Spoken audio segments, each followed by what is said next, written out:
13 people have been charged in connection with scam call centers that stole over $5 million from more than 400 older adults across the United States, federal prosecutors announced. The call centers, based in the Dominican Republic, carried out what the FBI calls a grandparent scam, tricking victims, whose average age was 84, into believing their grandchildren or relatives were in serious trouble and urgently needed money.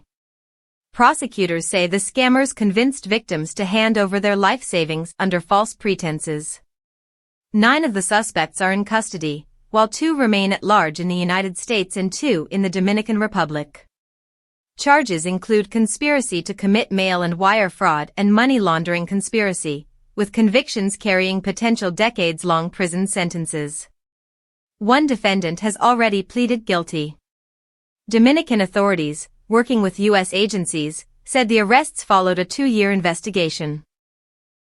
Among those in custody is 33-year-old Oscar Manuel Castanos Garcia, described as the ringleader.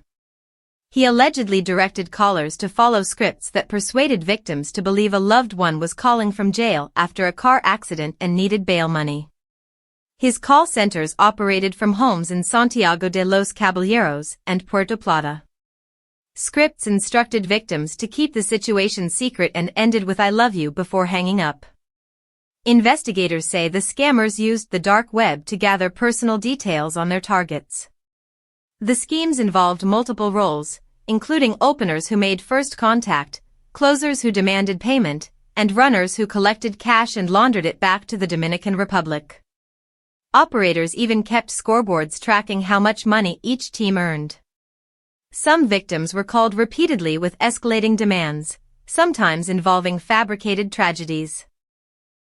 Prosecutors allege Castanos Garcia spent his profits on home upgrades, luxury goods, and a boat, with photos showing him in a hot tub aboard a yacht. The Massachusetts case, involving at least 50 victims, is part of a growing wave of elder fraud.